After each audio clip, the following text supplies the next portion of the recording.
MC Sangaila, thank you for being here. I'm going to give you a high five. I'm so excited to have you in here, and what a cool honor. There's a lot of fun stuff we're going to talk about today. And very quickly, I'll give an intro that talks a bit about why I'm on my heels a little bit today because of who I've got in the room, but really, really cool. And there's some fun crossovers. It's really like your story. Let me get this straight. Your story is amazing, what you do and who you serve and how you serve, and the awards and the recognition, and it's just really an incredible story. But I want to set the tone for everybody. This is different in that I am not an attorney, and you have a long history of talking legal and talking to attorneys a lot in a number of different formats, which we'll talk about in a moment. So although this is not a legal conversation, there will be a lot of legal stuff, but in a context that I think is super relevant. And you and I were talking earlier, I'm a huge believer that anybody that performs at the level that you do, that's high performer, it doesn't matter, it transcends sport. Like I've been very fortunate to have world-class athletes, gold medal Olympic athletes, and world champions.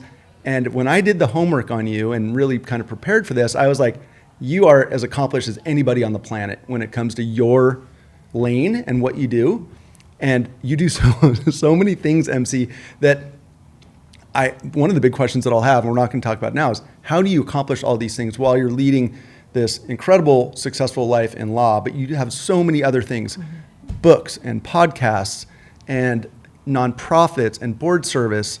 It's an incredible accomplishment-based life, but I know there's a big level of passion in here, and that's why I think you're just the perfect person to have in the chair. So thank you for being here. Yeah, well, I think we have a lot in common, Mark. So. It's fun. Well, we also, one of our early conversations, we both nerded out on podcasts. So there's a reason that you have a podcast with over 230 episodes and that we're here, and we started talking about all the Rich Rolls and the Michael Gervais. So these are all peak performance podcasts that talk about people at the top of the top, and we both are kind of podcast nerds, right? Yes. Coming at it from a very different spot, although we were talking offline earlier and you're like, I didn't realize I was that competitive when you were getting into rowing, and we can talk about some of that. And I was like, nobody gets as far in life and as accomplished as you are if they're not competitive, I don't think. So whether it's rowing or paddling or whatever else, or law, high performers, it leaves clues. There's a path to get there. I don't think you get to any of those without all the hard work, regardless of the that's true. initiative. That's true. And also, I just don't think about it as competing against other people. I can think of it as competing against yourself. Like, Are you nice to yourself when you compete against yourself? I'm pretty hard driving. Yeah. Yes. Well, that goes without saying. However, you're known for and you're recognized for your care and the people that you serve. Again, I'm kind of highlighting and foreshadowing, but there's the number of quotes and sound bites that I was able to collect on you from other people, just about what you do for the world and who you serve and the impact and influence. And, I'm always conscientious when I talk to attorneys because I know I can never win an argument. Like that's what you guys do for a living, and you've been well trained and are very accomplished at it. But I also know that there is in the legal world, most of us don't, if we're not in the legal world, we've all had experience with it in business or whatever, and we, like me, no matter how much time I spend on it, I don't understand that much of it, just because of the context and the format and some of the words. And so it's always just really interesting to me to step back and go, okay, people that become masters of what they do, whatever craft it is, it takes a lot, and the path is not short. And what I always tell my kids, like, I don't care what you want to do, it comes down to hard work and dedication and commitment. And then there's people like you that have this additional level of, I just want another, let's go figure out how to do this next thing, and we can talk about those. But listen, It's been enough of me talking. That's a long setup. I'm really excited to get into it. MC, and actually Murphy had asked this question. You go by MC. Yeah. What's your given name, and then why do you go by MC? So my first name is Mary Christine, and it's hyphenated because I'm the only child. And one grandmother is named Mary, and the other one is named Christine. So my mother, who is ever the diplomat, decided that was, have both grandmothers' names and evenly so with the hyphen. And then when I was younger, it was my parents who gave me the nickname of MC. Oh, so they did early on. Got it. I was wondering, I always my wife's name is Randy. I like really strong names. And so I didn't know if you had picked it as a professional name or if it had happened over time. But I always, and Murphy said it, I didn't know who was going to be here, Mark. I didn't know if MC was a man or a woman. And I think, does that ever, I know it's a weird question, does that benefit you or does it have any impact professionally? Yeah, I mean, when I was starting out, I thought it was a benefit that people didn't necessarily know whether they were dealing with a man or a woman in the law. I mean, I think when I started practicing in the 1990s, it was, it's better now for women. There are a lot more women lawyers, but I was still of the era where if you went to an office to take a deposition, that because you had a big bag, they thought you were the court reporter, not the lawyer. Oh. So I bet that didn't go over very well for them. No, but it's okay because I thought, well, that's fine. People can think that, and then later they'll be sad that they underestimated me. So it's okay. I would imagine that happened more than once. MC, so if it's okay, I'd love to start in the Wayback Machine because there's some funny stories here. So just by chance, we both grew up here. Mm-hmm. You're a couple years ahead of me in school. Talk about growing up. We'll get to the fun coincidence, but talk about growing up and going to school here and like when you figured out were you always interested in law? What were you into when you were younger? Let's talk about just growing up and maybe talk a bit about your parents or at least your mother, because I know there's some real influence there. Yeah. So, it was great growing up here. I moved to Orange County the beginning of high school, so I wasn't here the whole time. And my dad actually came here. We came here because my dad worked for one of the aerospace companies that was still in Newport Beach at the time, which is no longer here. It was a different era of the county. There were actually a lot more oranges at that time. Orange County actually was named for something, right? Right. Yeah, there were still orchards and all of that. So we came here for that. And being a lawyer, I don't know. It was before high school when I decided that I wanted to be a lawyer. I don't really know why I thought that, but I carefully considered employment options and decided that. I think maybe I was like 10. Oh, wow. Yeah. See, I have this conversation. One of my oldest son knows, he has known his whole life what he wanted to do. He's graduating from college right now and he's pursuing it. My daughter, my wife, myself, we did not know. We had ideas, but my degrees have nothing to do with what I do today. And it's just some people know, like my nephew knew from the time he was 3 years old that he wanted to be a electrical engineer. Mm-hmm. Like he had a soldering gun at 4 years old. Like some people are just born with that idea, but at 10 years old to figure it out, it would be interesting. We don't need to go into it. Like, what about law at 10 years old influenced you or inspired you? I don't really know because we didn't know any lawyers. Wow. It turned out I think one of my great-grandparents was a judge in Lithuania before they came to the U.S., but I didn't know that. So, there were no lawyers, and I had no contact with lawyers. I really have no idea how I got the idea. But it turns out really perfect, really good fit, because I really like to write. And so the kind of lawyer I am, which is an appellate lawyer, is a lot of writing. So it's actually a really good fit. I think that's one of the things about going into law. There's a lot of different types of law, and so you can find what kind of fits with your skills. Well, we're jumping a little bit ahead, but I am curious. At what point did you figure out that appellate law, and I don't know how the process works. I don't know if it's like a typical college where you're going through it and you go, I want to go into this space or this space. Do you have to pick an area within the law while you're in law school to determine, did you pick to go down the appellate path?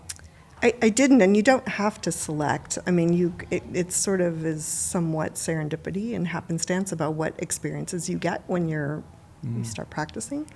But no, you don't have to specialize in a certain kind in law school. So I really didn't have much. I did not think that even you could be an appellate lawyer. I didn't know what that was, but I did work for a couple of different federal judges. One of whom was on the appellate court, the Ninth Circuit Court of Appeals. And so I saw a lot of appeals and I saw a lot of, briefs and things like that. I still didn't register with me that would be the only thing you could do, because the lawyers who came were the ones who tried the cases as well. So I still hadn't registered that you could just be an appellate lawyer. But I was a few years into practice after clerking, And I actually went to a trial. When you're a young lawyer, actually going to trial in a big firm is like very unusual to have that experience. So I was having this coveted experience going to trial. And I did not like it.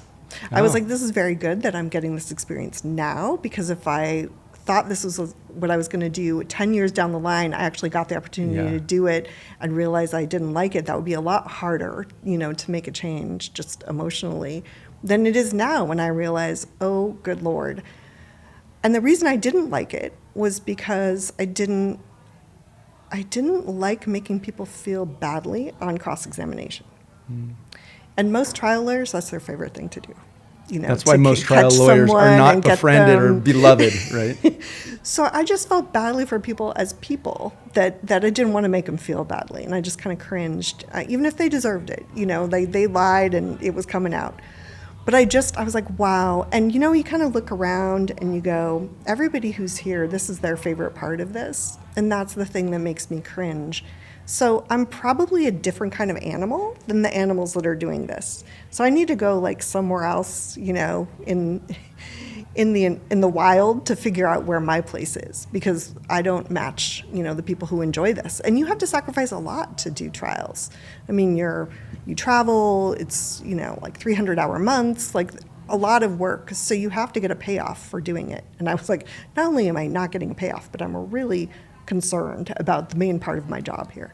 So, but I did really enjoy parts of the trial. I enjoyed talking to the judge. I enjoyed writing the motions and the jury instructions and all that stuff. And I thought, if I could do this part of the trial, that would be really cool.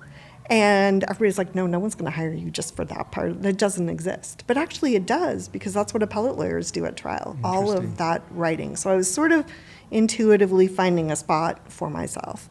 And then I was pretty upset, because I was like, this is what I was going to do, and now I realize this is not what I should be doing. What the heck am I going to do?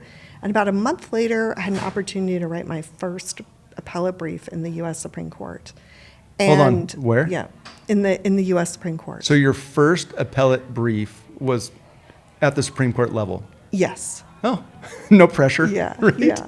Well, actually, it didn't bother me. Really? So that's how I knew. I was like, this might be where I should go. It's not that I knew how to do everything, but that I felt comfortable with it. Like, there's some things you feel like you have an intuition for, and there are other things that you're like, wow, I'm really out of water, and I don't have a natural instinct for what to do.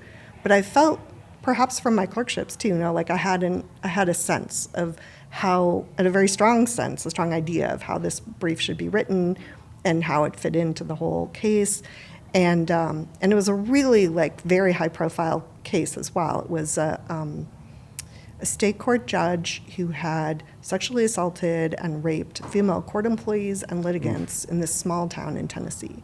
And his brother had been the local prosecutor, so nothing much was going to happen to him for doing all of this, and they basically ran the town. And they were being investigated for corruption by the federal authorities. And in the course of that investigation, the federal authorities learned about all of this behavior, and they decided to prosecute for that. And he was convicted. And then the conviction was overturned, and that was what the government was appealing to the U.S. Supreme Court for. The rationale for overturning it was that it had not clearly been established at the time he did these things that it violated the Constitution to do so. That seemed a little counterintuitive to me, and frankly, it just seemed wrong. So I have a friend who I met through that case, and she's hired me and recommended me for other cases. And she says, I can tell an MC case because when you hear about it, you just say, that is just wrong. So it doesn't matter what area it is. It's like, no, that's just wrong. We need to fix that. Well, I think, and that's great. And so it sounds like you're like an ethics-based, could you fight a case that you didn't believe in? Yes, but when you say believe in, sometimes you need to develop the law with a case, and developing the law in a way that is helpful for others. So I think of it that way. Interesting. But it sounds like you're ethical, or logic based, X and Y do not equal what I'm seeing here, so we should be able to work backwards and then go research and do the work. I think most people listening probably, like, I don't have I understand what an appeal is, but the nuance or the structure of how it actually happens, I think most of us, hopefully, we don't ever have to be there. Yeah, I get that a right? lot. Most people are like, we hope to never see you in that capacity, or if they have hired me once, like we hope to never have to do that again. And I say, yes, I understand. I had a conversation with our attorney recently. She's like, Mark, we haven't talked in a few years, and I know you didn't want to, but it's nice to talk to you again, and I hope I don't have to talk. I mean, it's a weird position to be in. Like, I really like working with you, but I know if I'm working with you, there's a problem that it's going to cost us money or time or effort, energy, et cetera. So just an interesting world. And just from a humor's sake, MC, if you were a personal, I'm trying to think of the terms. There are so many attorneys that if you performed that kind of law, we wouldn't be here right now. Because unfortunately, the other side of ethical law, like you like to perform or work within, is all this unethical stuff that happens so often, especially in the business world that I'm in. And like, there's just terrible things, and you're like, I don't love spending time with attorneys. Now, that's not true. I have a lot of attorneys that are friends, but you have to pick the lane that they're in and say, this person does a lot of good for the world. Those people can stay over there, right? Yeah. Well, listen, thank you for sharing that. I mean, I think that's foreshadowing for a lot of what you've done at the various highest levels. But let's go back a little bit. This is kind of the fun coincidence. So you grew up here in town.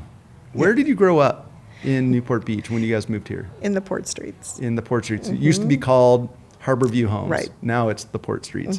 What street did you grow up on? Well, it appears to be the same street as you. Yeah. Port Stanhope. Unbelievable. Yeah. When we first met, we started talking about it. I'm like, whoa, what street in the Port Streets? Port Stanhope. I lived on Port Stanhope until I was 11 years old, a couple doors down from where your mother still lives, right? Exactly. It's incredible. Did we miss, I think we missed each other by a couple years on that street. I think we moved out in probably 81 or 82. Okay, yeah. And you guys so moved in like 85. Or no, wait, no. We probably overlapped a little. No, we were there. We moved in the 80s, so probably right there. So it's wild, right? Yeah. I mean, we're talking doors, just a few doors down. Yeah, just a few Pretty doors amazing. down. It's That's a small really world. Funny. So we went to the same high school. You graduated a few years before. Where did you go to college? I went to Stanford, and then I went to UCLA for law school. Oh, that's all. See, we one more reinforcer of who is in the room. Okay, Stanford undergrad, UCLA law. And you've gone on. And recently, Ole Miss, LLM in space law. Space law. Well, you just brought up, let's talk about it. This has been later in your career, but when I heard that, I was like, what's that? So what is space law, and why did you go back and get a degree in that? Okay. So, and why is it important in the world today? Maybe that's the question. There's 3 questions. Okay. So space law is seriously the law of outer space. It's generally started as international law because who was in space but countries? Only countries could have satellites and other things in space, and only a few countries. So there were a few spacefaring nations, and as a result of the Cold War, there were some treaties that were put into place because there was a concern about nuclear weapons being put into space by US or Russia. So as a result of that, there are treaties. There are 5 major treaties internationally that exist related specifically to the law of space, what you do out there and what responsibility you have for something falling to Earth as a result of your activities out there. But now, because space is changing and it's becoming relatively cheaper compared to previously, there are many more countries that can have activities in space. There are many individuals who can, and a lot of private space companies. So with all of that happening, there's a need to kind of set the framework and decide some issues that maybe have been put on the table when there were just a few spacefaring nations involved, like there's a lot of space junk. What do we do with that? The orbital debris, things like that. There's some history and heritage on the moon. Our Apollo missions, our stuff is still there. When people start going to the moon more regularly and start mining and doing this and that, what can we do to protect that story of humanity? That's part of the question too. And then just there's a deep relationship between that international law and domestic law. So I would say the most unique aspect of space law is how intertwined international law is with domestic law, which usually we could say here, we'd say, well, I just care about California law or federal law because that's where I live. So I don't really need to think about international law unless, there's an extreme situation. But the treaty specifically calls, the Outer Space Treaty calls for the countries must authorize and continuously supervise their non-governmental actors. So that means that they have to license them and they have to have some oversight over their activities because why? Because the country ultimately is responsible to others for those activities through the treaty. So it all has to match. So the example for today would Blue Origin and SpaceX all have to be regulated by the U.S. because it's on U.S. soil. It's so interesting how that world has gone from this concept to this real modern strategy that has to be employed. And so you felt, what was the why? Why did you go, were you just interested? Was there a trigger event that said, wow, this is a new path that I want to get involved? So I think three things really. The first thing was that I was curious about it. I actually interviewed my recent professor, Professor Michelle Hanlon, who runs the space law program at Ole Miss, on my podcast.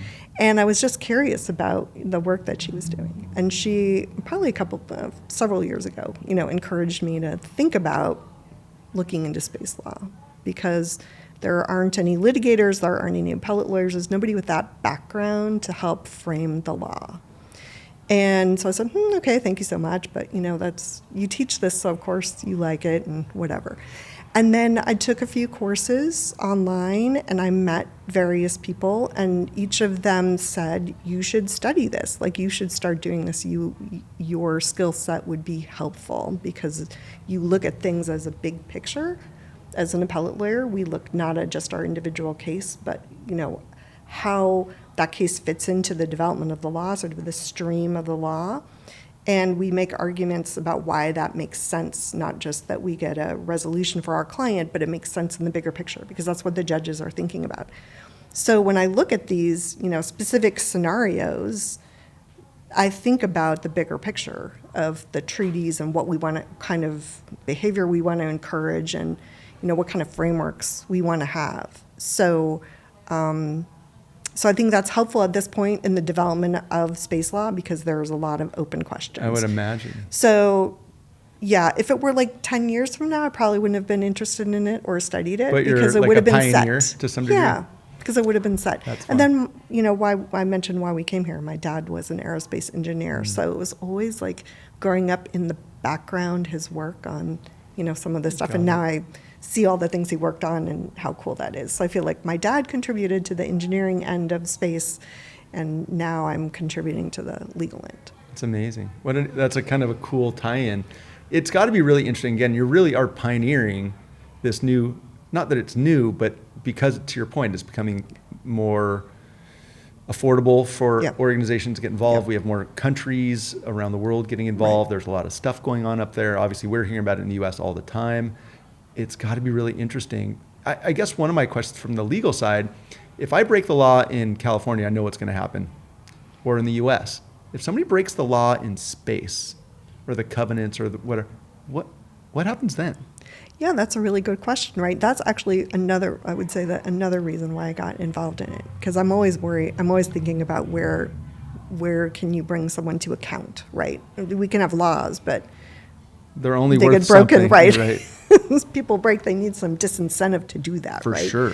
So I think about, where could you take someone to task for that, right? And the answer that someone gave me, who is an international, space policy lawyer, and he thought this was a fair answer, was, well, you just have to get your country to make a claim for you in the International Court of Justice against the other country, and then they'll duke it out on your behalf, and then, they'll let you know what the answer is. And I thought, there are so many things that are involved in that. There are many reasons why the country might not choose to bring your claim to the ICJ, including various diplomatic and policy things, like we don't want to mess anything up with that country right now or whatever it is.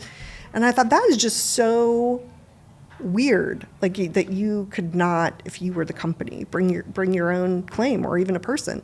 So, and there is, in space itself, it is nobody's property. It's nobody's jurisdiction, except for the space objects that go up. But space itself, you can't go to space court right now. So, so there's a gap in that. And I just thought to myself that people who are looking at this are so used to looking at an international lens, but they're not thinking about all the other actors. And that needs to be developed, like the conflict. Like, where do you go if you have a dispute? Yeah. Well, it's got to be interesting because you're really developing something that is, to your point, you had said earlier, like 10 years out, this will be much more functional, and it'll be much more utilized because there'll be more and more and more action happening in space. But right now you're on this, again, like pioneering side of it and getting people to think very differently, I would imagine, because it is so different. You're like, most of us will never get there, yet we have to have rules and regulations and covenants and agreements on how to manage it. Because it really impacts everyone. I mean, the technology, of course, that comes from space is favorable, but there's a lot more militarization in space too. Sure. Like whatever happens there could definitely impact the Earth more directly, and things falling out of the sky, not a good thing. No. So you want to deal with that too. Yeah. So there's a lot going on, and I think there's something beautiful about working in something that's frontier-like, in that it allows you to not be wedded to the way things are done.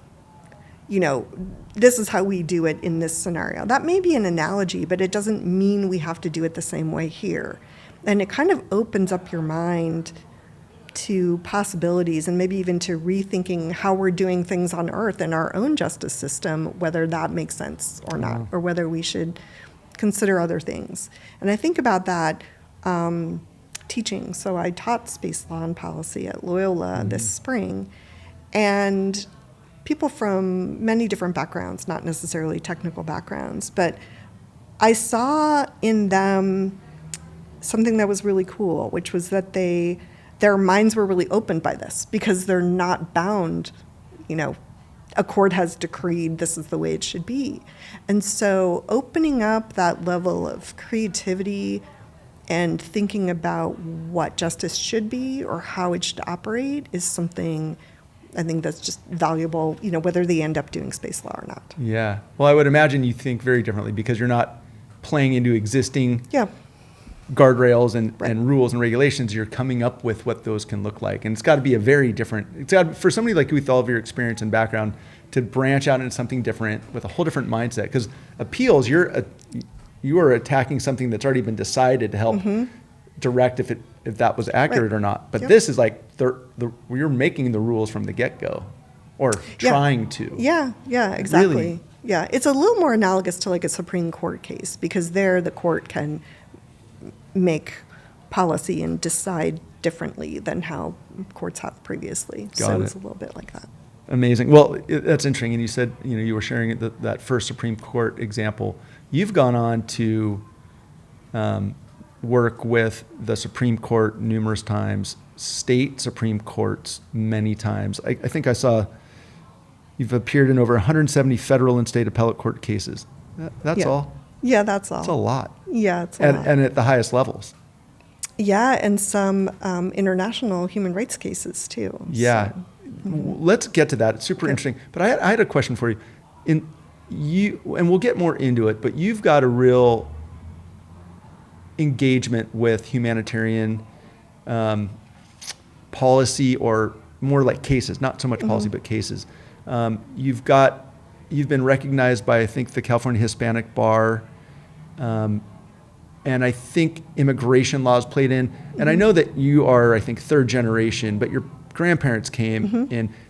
Does that, talk about your grandparents, or if that has any impact on the way you see the world today and where you work at all, as far as, like, again, that immigration, et cetera, et cetera? Yeah. So I've done a lot of asylum cases through the Ninth Circuit. So I teach also in law school in clinics. So there are kind of giving students an experience of actually representing a client before they graduate from law school under supervision, of course.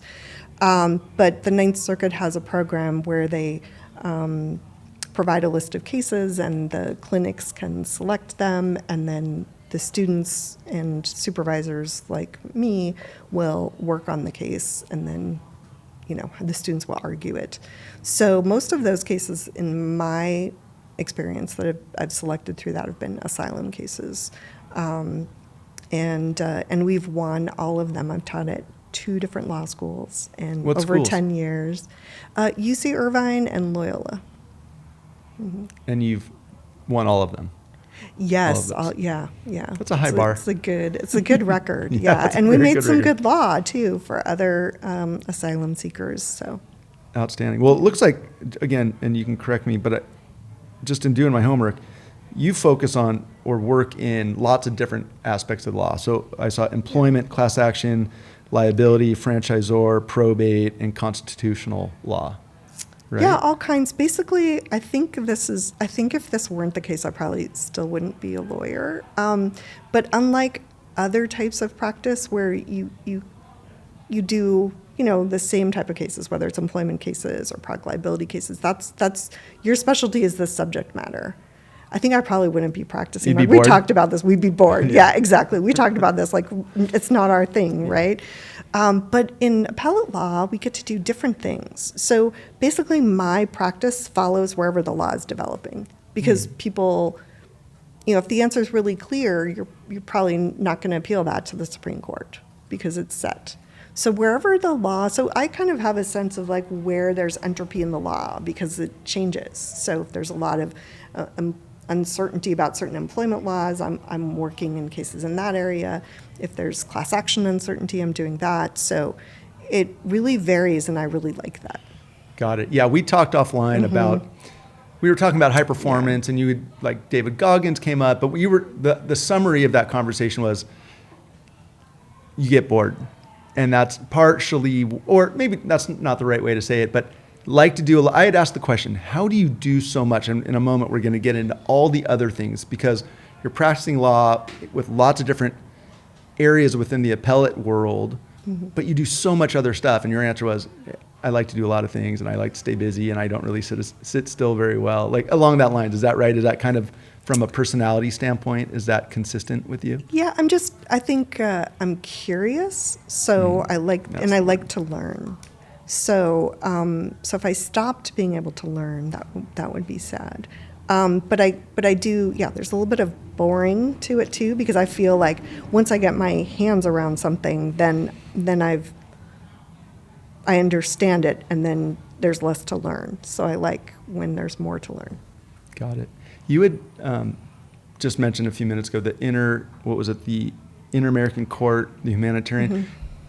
You've had some very, very, very big cases that have touched, I think, multiple countries, big things. Is there a case in particular, or is there anything that, like, this was the one that you are most proud of or most impactful for you? Are there examples there that you might be able to share with me? Yeah, so I think I know the one that's really meaningful to me is the one against Mexico. So the Inter-American Court of Human Rights, it's still going on, but Mexico, there were a lot of killings and disappearances of women and girls in Ciudad Juarez, right at the U.S.-Mexico border over decades. And Mexico really never prosecuted anyone or investigated. They were really kind of hands-off on all of this. Are these Mexican national women? Yes. Okay. Yes. And many of whom were young and came to Juarez for the factories that sprung up after NAFTA was signed. So a lot of people who were, away from home by themselves, but some who lived there, but very young girls. And so some of the families actually sued Mexico in the Inter-American Court of Human Rights, saying that Mexico was responsible for this behavior. by turning a blind eye for so long. We don't know who did these things, but they certainly have been going on for a long time, and your inaction, Mexico, contributed to them because people knew that they would just be able to get away with it. So the Inter-American Court of Human Rights, it was the first case in the world to interpret a women's rights treaty, as well as the American states' Inter-American Treaty on Human Rights. So it set really the standard for how to treat these kind of situations around the world to protect women and girls. So the treaties have a relatively high obligation of respecting and ensuring human rights. So the decision said, yes, by doing nothing and by not having an effective response to this, you have contributed to it, and you need to fix that. You need to fix basically your whole system. And so that case was important because of the impact it had, kind of the ripples it had internationally. And I find the human rights cases really hard because you end up being in those courts because the entire country's system has failed. And then you send it back to that country to fix it. Yeah. And to think that, like, oh, snap, everything's going to be good. Like, no, we had to go outside that system to try and make change. So it's a very long process. So that's a disappointing part of it, but it's also, an amazing part to be able to help take a stand on those issues. And you said it's still going on. Is that the case or the situation? What's still ongoing? The situation's still ongoing. I mean, they're a little bit better in terms of investigating, but it's still quite bad. It kind of goes back to what we were talking about with space. Like, how do you police it? Like, if the country let it happen, and even if they've been held accountable, right, they would have to change everything wholesale. Yeah. So at least it's been recognized, your point, that it's been a problem. And as you said, not total change, but some change is happening. But those have got to be tough. I think as a passionate lawyer that's focused on, in this case, humanitarian, like important humanitarian stuff, to say, we made this impact, and yet the outcome hasn't, it's not like it, to your point, snap, it didn't just end. Yeah, that's hard, but it's still important, to set a standard, even if it just disincentivizes others if they know what's going on. But that's fair. It also, I think, the other part that I think is important to me about that case is that it directly led to another case in the Inter-American Commission against the United States for domestic violence laws. So that case in the court set the standard and the precedent for what governments need to do to protect women and girls. And then there was a case in Colorado where our U.S. Supreme Court said under U.S. law, we don't think that Colorado is responsible for this particular scenario that happened after a restraining order, domestic violence restraining order, was not enforced. But under international law, yes, because Colorado had a mandatory arrest statute that said if you violate a restraining order, you must arrest the violator. And there was a restraining order in place already from a court. So under that scenario, the only part of that governmental triad that fell down was the failure to arrest, which was not discretionary, given the mandatory arrest statute. So in that scenario, equally, the United States was deemed to be in violation of international law because they were better than Mexico. They had laws, they investigated, they did this. But they didn't act. But they didn't carry it through. And so that was another piece of the puzzle. Like, you can't just say it, you can't just put it on the books. You have to actually enact the laws actually enforce the laws you have. It's super interesting. And again, this is where sometimes I sit here and, my knowledge of law is very limited to my knowledge of law, what I've had to deal with and the attorneys that we work with. Yeah. And then what I read. So what these kind of big high profile cases and examples, it's really interesting, but it's also sometimes hard to comprehend or to think through all the moving parts and all the impacts, if-thens, and the logic and how it actually all transpires. So I give you guys all big credit in how you do it. But I also know a lot of this that you do is not your daily career. It's actually your pro bono passion. You do a lot. Was that example? Yeah, something those you were did? pro bono, Those are all both pro bono, yeah. You do a lot of can you talk about pro bono and why you've selected to do so much work and maybe where? Yeah, so I've worked on pro bono, so that means doing cases for free, for the public good, making law that's favorable. Since, in fact, my first case that I did in the U.S. Supreme Court that I mentioned was pro bono.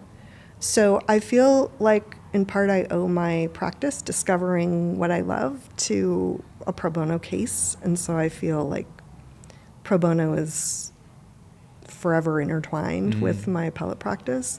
And it's important to keep paying it forward. But also, it's, part of our, lawyers are unique in this regard, sort of part of our ethos to give back. A lot of people do various types of pro bono work, probably not as much as I have. But but a lot also don't. Yeah, that's true. Yeah, you're right. But yeah, so I've done 2 or 3 pro bono cases a year, for almost my whole career, except when I was working for judges. So that's a lot of cases, over time, whether it's consulting or, working on the briefs. Well, and you've been very accomplished in that and very recognized for a lot of the work that you do. Because I've seen that you've talked about you just talked about the humanitarian. What other areas do you focus? Whether in maybe let's focus on the pro bono, but if there's other interesting, we talked about space, but there's some interesting areas that you've become very renowned in and very accomplished in. Can you talk about some of those areas that you like to focus or have focused? Yeah, so there's kind of a range of them. So my pro bono work largely is for women and girls of various types, whether it's domestic violence or human rights issues or civil rights issues. Actually, I worked on a case where ultimately the U.S. Supreme Court declared that schools can be liable for student-on-student sexual harassment in class. So things like that. Recently I've been working on a lot of cases for the city of Costa Mesa, where we are actually on sober living homes. So whether local governments have should be allowed to have some kind of oversight or regulation of sober living homes, or whether that violates the federal disability laws to do so.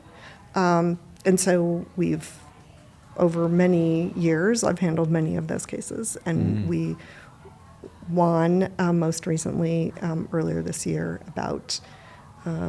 from the Ninth Circuit, saying yes, you have the authority to do that as long as you do it in sort of a fair way, which Costa Mesa was. So, so that's an interesting one. I like cases where you're really developing the law across cases. So I have a lot of cases like that where there are similar types of cases maybe all around the country, and the law is developing in those different jurisdictions, and kind of managing that and putting the strategy for that for a client across all of those cases. So like franchise law. So there's a lot of development of franchise law and franchisor liability for employees of franchisees. So what is the standard for that, and how do we develop it? And what I discovered was that the courts really need to understand the context, the business context in which they're setting forth this rule, because it isn't a typical, employee relationship, and the franchisor or franchisee relationship is unique, a relationship that both get benefits from. So you don't want to disrupt that. That's why people like, being a franchise. So if you could educate courts about that, then that really helped them understand why, the standard should be what it is, not automatically transmitting liability to the franchisor. So that's been, that was fun. That was a fun project, because it was across the country in different jurisdictions. Got it. I can only imagine how that works when you're again, different jurisdictions across the country on one. Big questions, I would imagine. Right. I saw that you also have done some work with Holocaust art recovery. Yes. Can you talk about that? I found that to be super intriguing. Oh, yeah. So this is an important day, actually, because today a new federal act was just proposed, extending the limitations period for Holocaust art cases, Holocaust recovery cases. So I started working in that area by total happenstance. Randy Schoenberg, who ended up being quite famous, being in the Woman in Gold movie, and returning many valuable Klimt paintings from Austria to Maria Altman here in Los Angeles. He was a very young lawyer, and their families were really close. So she trusted him to continue to take the case all the way to the highest court, even though he never argued there. And sometimes there's the right person for the right case. So he was getting prepared. So people were trying to help him prepare. And somehow through that, somebody said OMC would be a great mock judge for you, to prepare you for the Supreme Court. So I did that. And then from there, we ended up working on various art recovery cases together. And even beyond that, I would get phone calls for various people who have, appeals in those cases. So the most recent one of those was the Zuckerman case involving a Picasso that's currently at the Met in New York, and trying to recover that for her family. And so one of the things that the new legislation proposed today is trying to solve is this question, which we keep seeing recurring in all of these cases, which is a lot of threshold hurdles where you're not able to actually decide the case on the merits, like whether it should really be returned to the family or not, but rather get sort of stuck in the early questions about, did you wait too long to bring your claim? Is the person you're bringing it against, do they have sovereign immunity if they're a country or if they're a museum? Which law applies? If another country's law applies, maybe adverse possession essentially works and you no longer, can get title to it. So all of those things, very frustrating things, but interesting questions along the way. So I've worked on a lot of those, yeah. Yeah, again, it seems like you like things that are complicated because you like to think and try to figure this stuff out, is what I've heard, right? Because you talk about overtime and provenance and multiple countries and all the different laws, kind of like space, how do you navigate these things? Yeah, my brain's not big enough to and figure to that do out, the right thing, that's what I'm motivated by, right? We need to get we need to help these people. So how do we do that? Well, I think for those of us that have a fair bit of interaction with lawyers, when I hear a lawyer say, we just want to do the right thing, thank you. That's not often what we hear, especially from opposing counsel and such. So thank you. And it kind of brings me back. We've talked a lot about bits. There's so much we could spend hours and hours going into all the things that you actually do, and there's more that we're going to talk about for sure. My question is to you, I think I've got it from you, but in your view of the world, what makes a good lawyer or a good judge, what makes somebody good? Well, I think one thing is what you talked about from the beginning, right? It's I think of it as the culture of excellence, right? You want to do your best and be as prepared as you can be, and then also I think there's a certain level of integrity, right? You want to have integrity in what you're doing, and caring. I think both caring for the client and the outcome, and caring for where the law goes and your role in that journey. I wish all attorneys subscribe to that notion or those notions of what it takes to be good, because I think unfortunately the reputation, I've had chiropractors in here, everybody, there's world-class people that are ethical and brilliant and motivated to do right, and then you've got everything in between and all the way over to the far side. And I think in law, obviously, we all see both sides. So I'm glad that again, if you were on that side, we wouldn't be here right now. So I appreciate what you've done and how you do it. And so this gets into the other stuff. And so you had mentioned the high performer. You do so many things, MC, and I was like, how do you pack it all in? Because you're doing all the legal work, and it's, That's international. That's and a then you're lot. doing the pro bono work. And then you had mentioned that you're teaching. teaching at a number of different universities, Yep. and you went back for your space degree. Yep. But you're also doing a lot of board service, and you're doing a lot of things. Let's start with board service. You've spent a lot of time on boards. What kind of boards do you like to serve on, and why? Yes, I've served on boards probably like continuously since very early in my practice. So like the mid 1990s. I saw that. That was early. Yeah. And board service usually starts when someone becomes much more notable, Right. further in your career, maybe more time, more accomplished. You Yeah. started very early. Yeah, I mean, I think that was how I was raised, which was, when you have something to give, you kind of give it back. But I started doing that earlier. Where did you learn, you said you picked that up in your family. Who Yeah, was that? I think it's a Catholic thing. Yeah. That's So fair. you want to serve. It's a Jewish thing too. Is it? Yeah, Yeah. for sure. I mean, this is something. Yeah, that's where I can think of it. But yeah. So yes, and you're right. Most people do not serve that early. And the first board I served on was Opera Pacific, which is a major opera company here in Orange County, which no longer exists, but at the time was like one of the major North American opera companies. Was that like precursor to the Pacific Symphony, or totally separate? It's separate. The symphony was still in existence at the time, but I joined the symphony board like 10 years ago, something like that. Yeah, but I put this in the category of you don't know what you don't know. So you ask for things and you realize afterwards, like, that was crazy. But I decided, I'd like to serve, and I'd like to serve on an arts board. And I knew of Opera Pacific because I enjoyed opera.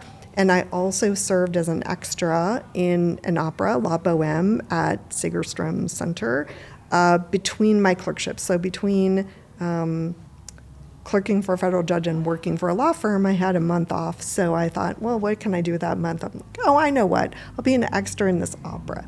When you say extra, what was your role? Woman number 3. So are you an operatic singer? No, I can sing, but no, I was not singing. So the extras don't sing. There's the chorus things. We're just, pretty on the stage. Pretty on the stage, Gotcha. Yeah, in our costumes. So, but it was really cool to be part of that. So I was like, I kind of know about opera. I'd like to support it. So I called up the executive director and said I'd like to have lunch with him and talk to him, about serving on the board. And I was 29 years old at the time. And we're having this lunch and blah, blah, blah. And he was like, oh, yeah, sure. We'd like to have you on the board. But now that I've served on many boards, I realized that was crazy to do. Like, that's just not how it happens. But I think because I was so innocent about it, like, I wasn't being egotistical. I was just like, hey, I'd like to I'd like to do it. So I thought I'd just ask. But it turned out that I think like a month before the board had met and said, how are we going to attract, younger people to the board? And here I am, asking him at lunch. So he said, okay, we'll vet you, we'll figure it out. So since that time, I've served on basically arts boards and women and girls, related boards. Why? What's been your passion? You've mentioned the women and girls. What's the passion for the arts side? Oh, I just love music and art. And have you always? Yeah. Got it. So you mentioned you serve currently on the Pacific Symphony here in Orange County, which is very, very well known and is wonderful. They do a lot of great work. Yeah. What other I've served on many boards. What do you find about board service appeals to you? Well, I'm good at strategy. So I'm helpful at that level. We picked up on that. Yeah, so I'm helpful at that level of strategy. And so I think I have that to contribute. I also think that lawyers look at problems differently. Like, we unpack problems differently, and we're able to dissect them. Like, okay, here's the big problem. Here are the 4 things within that we need to work on that will help us get the answer to that problem. And most people aren't able to as quickly break that down, like to see what those things are. So I feel that's useful as a lawyer to be on a board, that we contribute a lot in being able to break things down quickly and, short circuit a lot of meanderings about what we need to cover. So I like that. And I love meeting people who want to serve, who are from very different settings. Like I would never have met some of these people. Sure. Well, it's always, from a board perspective, it's always good to have a very diverse group of people that want to work, right? So, or want to apply their skills. Right. Oftentimes we know some boards, you end up with a lot of people just warming the seats. So if you can get, exactly. Going back to 29 years old and an attorney and a woman, he was like, oh my gosh, you checked more boxes than he already had, I would think. And my suspicion is having a strong attorney, like you need business people, you need attorneys, you need community members, you need people that are really good at fundraising. Right. Like the diversity of thought is really important. So I would imagine you bring a lot of that, which is really neat. And so arts and then women's stuff. Are there any women's boards in particular that you've served on or serve on currently, or that you're passionate about locally, or? Yeah, so I served, years ago, I served on the board for Break the Cycle, which is the first teen dating violence organization. They no longer exist, but that was an important board, I felt, to serve on when I was in Los Angeles. Got it. There are so many good and needy boards around here. I mean, and we had talked offline that we have a mutual friend in Jennifer Friend who's been in here, and she's been on your podcast, and she's incredible at ending the cycle of homelessness in kids here in Orange County. So there's so much. My mom, I think you worked with Girls Inc. as well. My mom was involved with Girls Inc. for a very long time. So yeah, it's easy to look this way to the west and look to the beach and think that we're perfect, and we're far from it. Orange County has just as much need, maybe not as everywhere, but there's plenty of people that need our help here. So thank you for your service. Thank you. Yeah, there's a lot of great women leaders of the nonprofits around here too, which I've been pleased to highlight on my podcast. There are indeed. Well, let's talk about your podcast. It's wonderful. Talk about the Portia Project, and why did you start a podcast, and whom do you speak with? I wonder if people ask you that, Mark. Why did you start this? Because I didn't know because I get to talk to amazing people that do amazing things. It's fun. Yeah, I think the reason why you started and why you continue the podcast, they can be different. Like it sort of evolves. Is that what happened for you?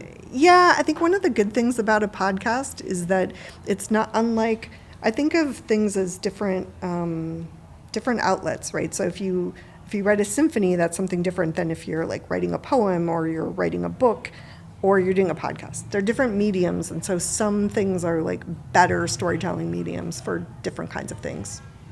So the podcast started actually because I was going to be working on a book. So I was working on a book about women appellate judges and their stories, because I realized, doing the math, that there were not as many women as I would have expected in those roles across the country, state or federal.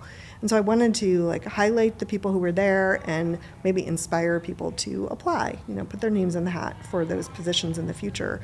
So I was working on that in sort of an essay format, an interview format for a book. But as I was doing it, I actually liked the in-person interviews a lot better. People's personalities came out. You really got a better sense of them as mentors. And I was about to abandon the book idea because I just didn't really like how it wasn't working as well as the interviews. And then COVID happened, and then everybody was listening to podcasts. And I thought to myself, I wonder if people were willing to talk publicly and on a podcast. That might be the answer, for this particular problem that I'm trying to solve. So that's how the podcast started, was to use the podcast as a storytelling method instead of the book. But it really evolved after that, because I thought, well, I'm just going to start with 16 episodes. We'll see what happens. I'll ask people I know well to do it, because people might be concerned to do it if they can't see an episode, they don't know what it's going to be like. So I asked those 16 people, and each person, after I did the interview, had 2 or 3 people they recommended that I talk to. Who would really enjoy doing this is this. And it wasn't all judges, it wasn't all, it was just sort of really accomplished women who had really interesting stories. So my 16 episode podcast before it even aired, became 32 from the people who were referred.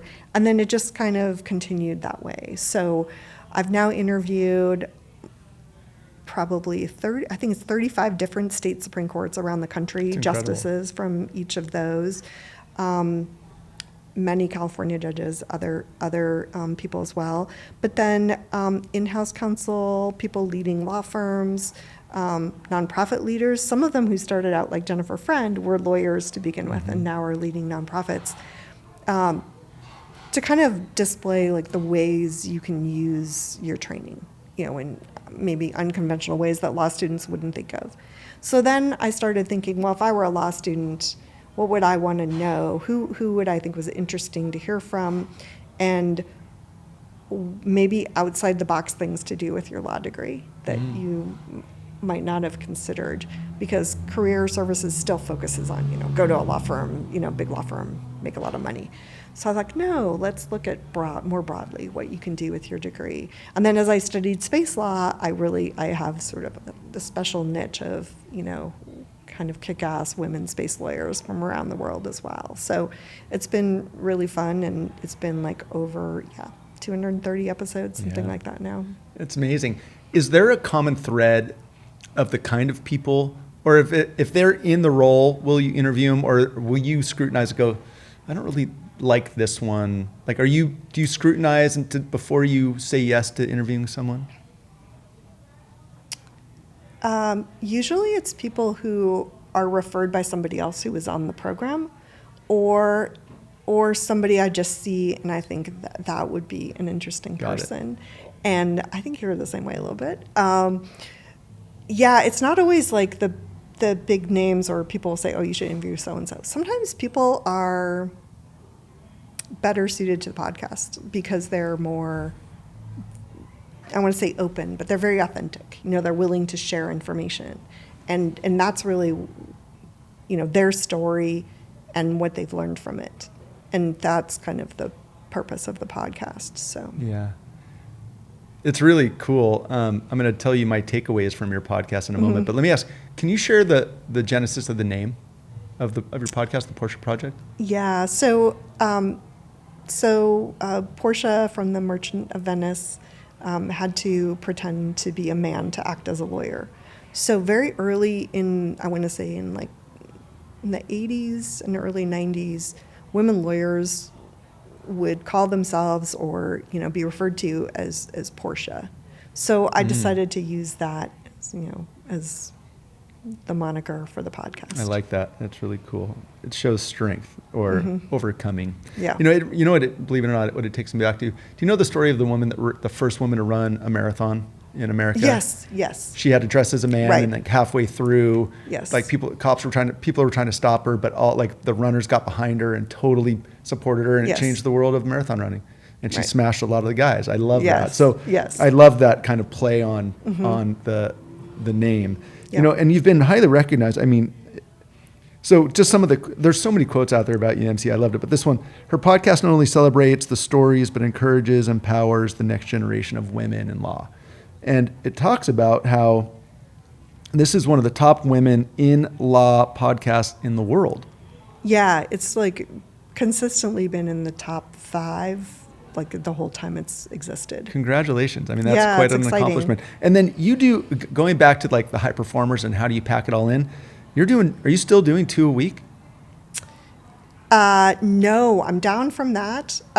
So I used to record a lot in a row, and then they would come out once or twice a week. Now it's once a week. Okay. Even that, like I've it's a lot. It's a lot more than knowing what I know now. It is a lot more work than I ever realized, and much more time consuming than I ever anticipated. It's awesome, but it isn't without its constraints. Like it is definitely time constraining for sure.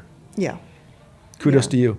One of my big takeaways from the ones that I've listened to, and I've listened to quite a few, is I think I like women more than I like men.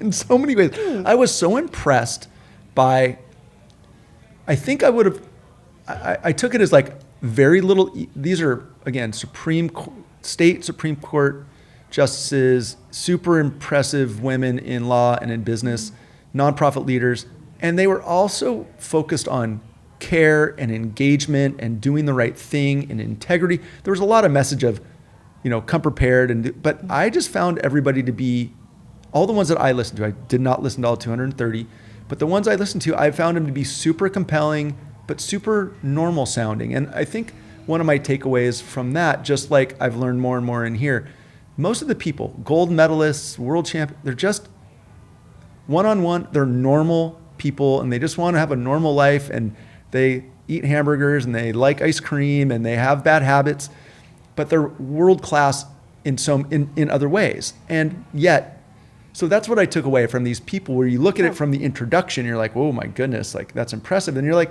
they're just a normal person that is very passionate and very good at what they do and have committed their life and their time and their energy towards it. But I took these people as being very engaging, very, like, everyone sounded like somebody I'd like to have a coffee with. It sounds like everybody I would like to have them all right here or have them on a podcast, right? Yeah, but exactly. that was I don't know why it is. I think oftentimes people in the legal world are a little, maybe not intimidating, but you're like, they don't seem approachable. To some degree, or we don't understand the language of law, or a judge has wields so much power that they must be powerful all the time. But that's not the way I took it. They're human. Yeah. And that's the human side of I think you really bring that out in them very well in the questions and the way you address it in the podcast. I thought it was really lovely, and I was like, oh, I could talk to an attorney. I'm doing that right now. Yeah, there you go. I found it to be very cool. Exactly. Well, you had mentioned early on how much you like writing, and then you spoke about how you were starting, the podcast started by design, you were starting to do this book. Right. We have a couple right here. A little bit of a departure from the legal side, but lovely story. Can you talk about your books and where they came from and the whole thought behind them? Yeah, they came from my mom. So,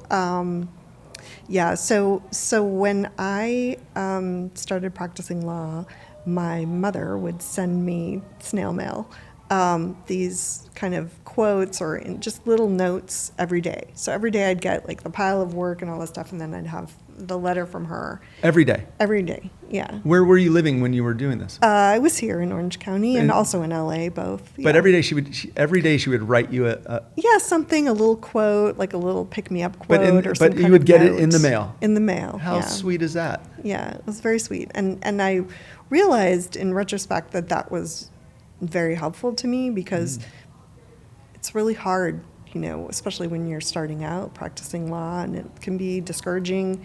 And especially at that era, being a young woman lawyer was really hard. And so having that, like, oh, somebody cares about me and they have a little nice thought for me every day, really kind of kept me going. So in retrospect, when I thought about that, I thought, I wonder there are people who don't have that. They don't have someone who sends them a note every day, but maybe we can make a difference for them. So, and I had kept many of them, not all of them, but many of them. So I started putting them together, and I approached my mother about this idea, if I could publish them in a book to help other people. And she said, no, I don't think they're very good. I don't know why you would want to do that. And I said, well, why don't you take a look at a couple of them? And she was like, oh, that's not bad. Yeah, that's a pretty good one. So she said, okay, you can do it. And I had no idea just to say this, I have no idea what I was doing. I'd never published a book before. I had no idea what I was doing, but I thought I don't know why. I just had this idea, just kind of like the podcast. It needs to get out there. And kind of like the not Pacific Symphony, but the opera. When you called up the guy, hey, I'm 29, I want to have lunch with you and be on your board. So yeah. So I kind of I have to investigate how to do this, and so I did. And then we published the first book, and then can you hold that up and show that book and with the name one, and everything? Yeah. So this is the first one. Yeah, Mother's Thoughts for the Day. And then there's a second one that came after it, and then there's a journal. And then there's a journal that's actually self-guided, because one of the feedback we got from people was that they wanted to do the same thing, but they didn't know how to do it. So I was like, well, we can make a journal for you, with some quotes already in it, but then prompts of how to do it for your own child or your own,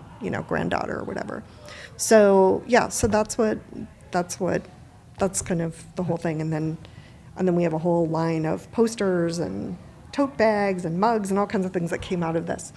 So, yeah, and I always thought, like, I don't care whether these books sell, like, a New York Times best-selling, like, 1 million copies. I only care if we impact just a few people at the right time and make a difference for them. Like, that will be probably the reason for doing the book. I may never know, what that reason was, but it'll impact somebody in a way that will make a real big difference in their lives. And a couple times I've gotten that. Like, I've gotten notes from people saying, oh, my daughter was, very distressed or whatever, and it sort of like brought us back together. The book brought us back together, or just different ways that it's helped people when they've been in difficult times. So I'm like, it's accomplishing its purpose, out in the world. That's pretty cool. Kudos to you.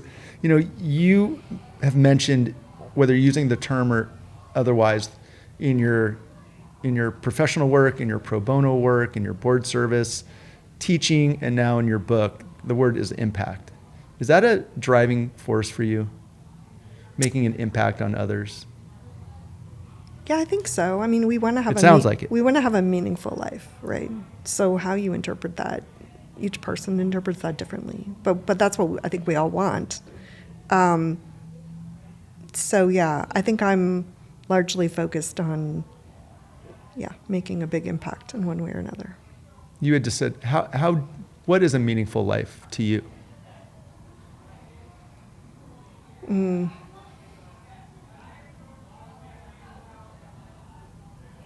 I think big scale impact, but like but a human impact, I've thought about this. I heard,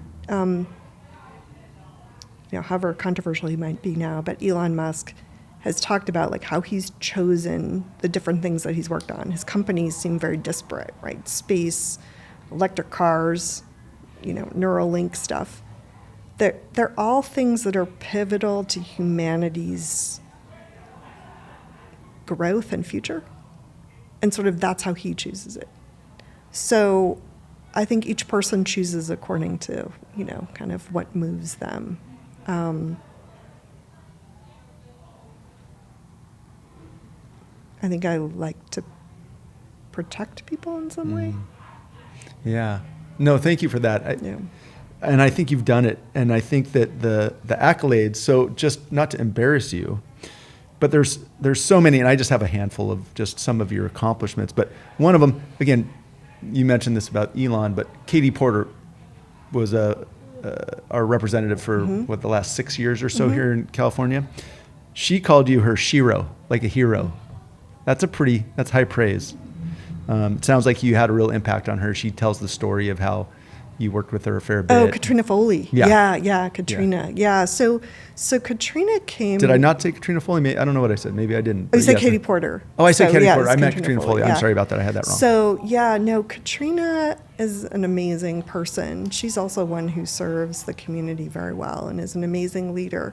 But when I met her, she had sent letters out to women lawyers who seem to be doing, things for women and girls in the county, because she just moved here from Seattle and she wanted to meet people.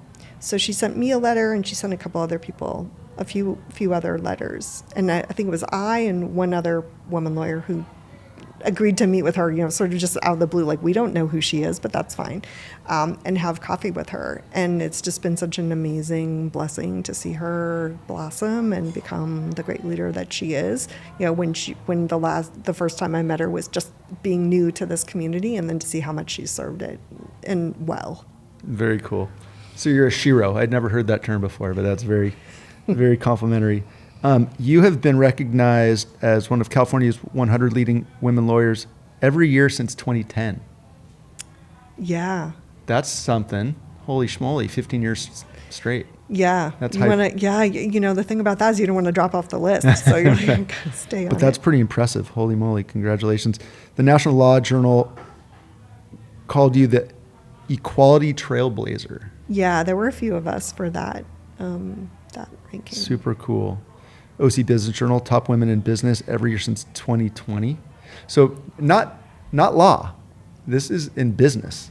Yeah. And actually, I think the one I really was kind of proud of was the OCBJ. They have the Innovator of the Year, and so I was I was the only lawyer who was nominated or in the category of the Innovator of the Year. Most of those people are entrepreneurs and saving the world through medical devices or whatever.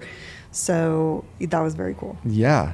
Okay. There's this one I'm going to ask you to tell us about. This is the Ellis Island Medal of Honor back from 2017. This is incredible recognition at the highest. Like, you and 8 American presidents have been recognized.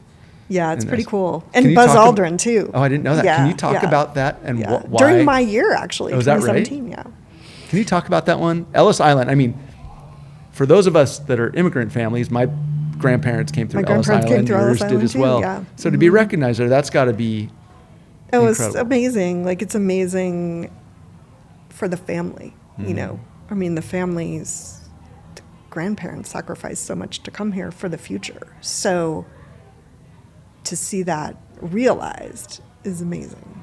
And the reception for the award is on Ellis Island in the arrivals hall where my grandparents came. So it was pretty moving. Can you tell quickly why you were recognized for that?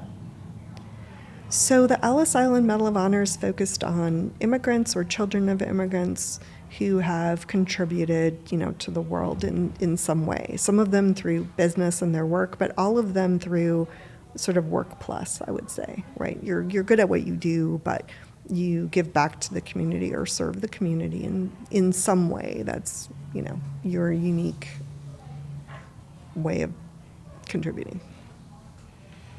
So it was really cool. And what was neat about it was I was like a little fangirl. Like, there's Buzz Aldrin is there, and like Dr. Oz was there. He had previously gotten an Ellis Island medal. And Thomas Keller, who's like a famous chef, he was there. And you're all just like hanging out together. It was really neat. Oh, and Indra Nooyi, who's the CEO of Pepsi, she got it when my year. So it was just neat for me to be with people from so many different disciplines and walks of life from all over the country who I would never have any reason to meet. It's really incredible. Congratulations. Like, what an amazing recognition. There was also one I just read about, and I'm going to ask you to do the same thing. This is the inaugural Judge Francis Munoz Award. Yeah. This one was more recent. Is that right? Yeah, that was much more recent. Yeah. That's the most recent one. So, and I was the first recipient for it, which was very cool. So Francis Munoz was a trailblazer, probably the first Latina trial judge in the country, but definitely in Orange County. And she was a great judge and a great lawyer, but she was also someone who gave back to her community, started a scholarship fund,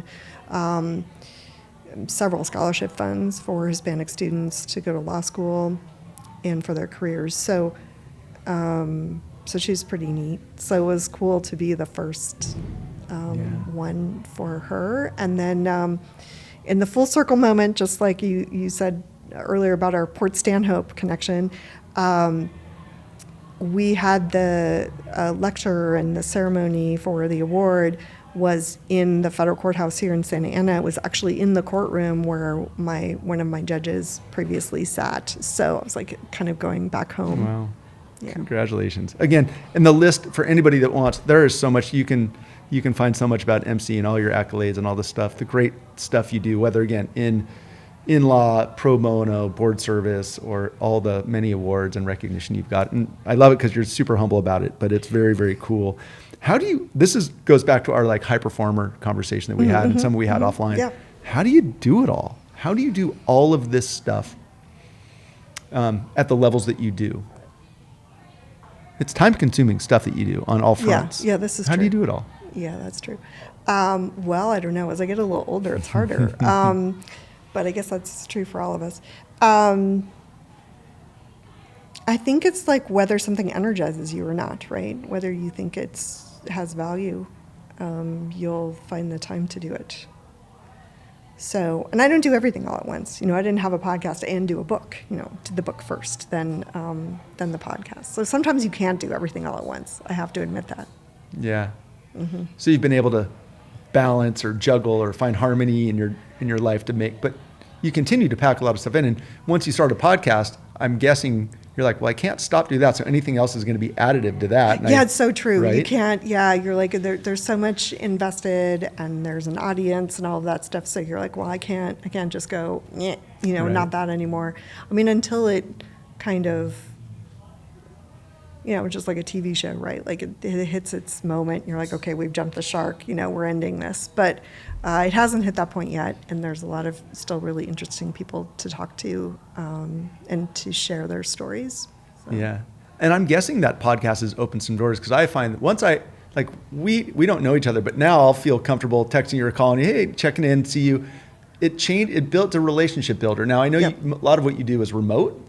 Right. But I'm guessing once you have that relationship, it changes the relationship. Do you find that too? Yeah, it really does. I mean, I think we were talking about this before, which is, you could like have coffee or meet people at events like several times and not have the level of understanding you have of them from having an hour with them on a podcast. For sure. So there's that connection, and I'm kind of an introvert, so I like more meaningful conversations than surface ones. So it's more fun for me to do this, to get to learn about people.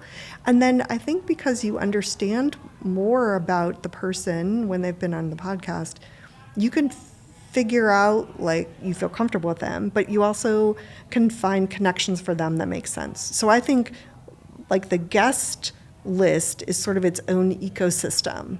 And I'll have people who are quite accomplished, they could certainly pick up the phone and call these people themselves, but they're like, oh, we saw that so-and-so was on your podcast. Could you introduce us? Well, you're a state Supreme Court justice and this person is whatever. I'm sure she'd take your call, but I'm happy to introduce you. There's that soft introduction. And so just that ecosystem is kind of cool. And then in my scenario, at least, I think that there's the individual stories of the women who are on the podcast, but then there's the meta story from all of those stories, which actually out of the podcast and related to the podcast, I worked with a friend of mine who is a empirical data scientist, and I was like, can we look at some of the threads I see in the stories and create some data, look to see if there's data that supports the intuition I have based on.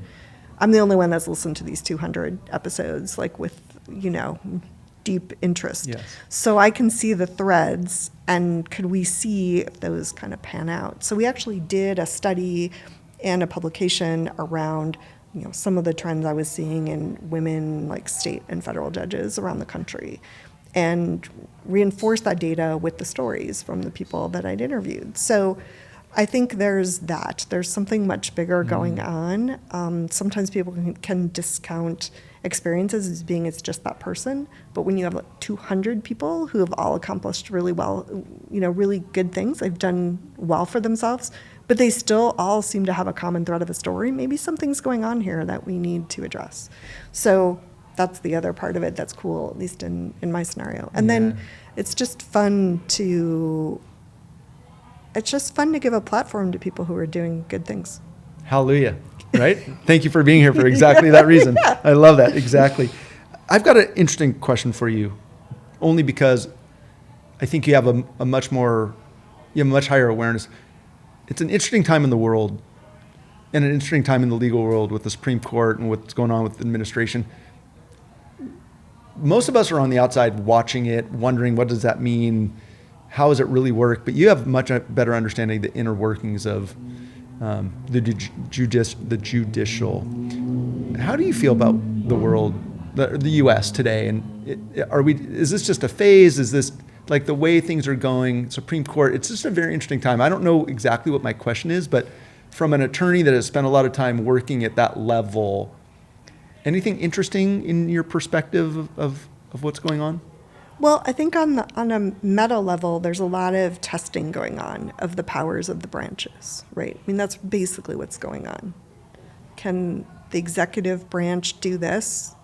And who is the ultimate arbiter of whether that's appropriate or not? Is it the courts because it's a constitutional question? Or is it already decided by the framework of the Constitution that no, that definitely is within the executive's power, not somebody else's. We're really testing our system of government and seeing where how that all interacts. So that's what I see. Yeah, we don't need to go any deeper in it. It's just one of those things. You have a much better understanding, you and anybody in your profession, than most of us watching the news trying to grasp. Can they do that? What's going to happen? Right. It's just where we are today, without putting a timestamp on it. There's just a lot of uncertainty with everything going on in the world, and the uncertainty is never a great thing, right? It's not good for the economy. It's not good for confidence or anything else. So it's just an interesting one more layer of people, using myself as an example, going, what's going to happen? How far can they push it? What does that mean to 10 years from now, 5 years, et cetera, et cetera. It's just an interesting time. Yeah, and we also have very different, interesting diplomacy going on. It's really, business deals in large part is part of the diplomacy, which is a really interesting thing to watch. Yeah. To watch the, the trip to the Middle East and what was going on there. It's really a lot of investment deals between the countries and how that can be a vehicle of diplomacy. Yeah. Well, good. Thank you. Again, just interesting. It would always be, I always wonder, people that really know what's going on, what do they think? But I appreciate it.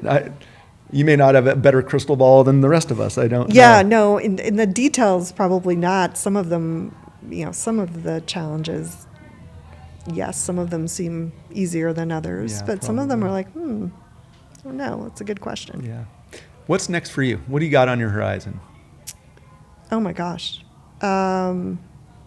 Well, are you staying just as space busy law. with space law? Is that really where your focus is becoming more and more? Well, I'm doing appellate work, really interesting appellate work still. So, in fact, I'm also started a California-based appellate clinic at Loyola, so focused on state appellate court work. And we did our first amicus brief in a domestic violence case a couple weeks ago in that case. So we hope to make a difference in that area of the law. And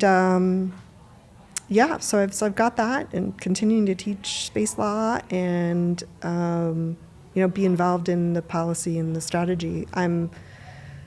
I was part of a group of experts that was brought to the UN in November for a conference, which was really an amazing experience. And I'm actually participating in some roundtables that the Department of Commerce is having as well about commercial space and how how that should or could be regulated in a way that won't destroy innovation but will still be responsible.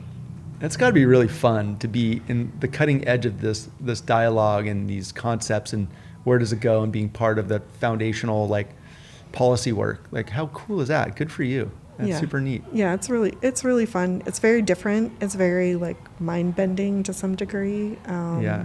Much like the appellate work was in the beginning. So it all kind of. You're keeping yourself entertained. Keeping myself entertained. Well, good. Exactly. Awesome. Mm-hmm. Well, listen. If people want to find more about you, and there's a lot out there, or find the books or the podcast, where should they go?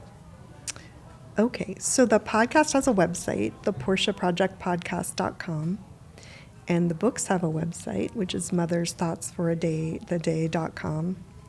And then I'm on LinkedIn individually, and also my law firm website, which is the Complex Appellate Litigation Group.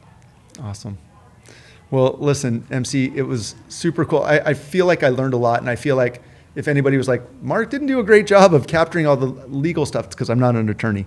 But I really appreciate you helping me understand all the cool stuff you've done, and the why, and the how. And thank you for all the work you've done for the community through your pro bono work, and your mentoring, and your coaching, and your board service. And I don't know how you do it all, but it's super impressive, and I really appreciate you taking the time to share it with me.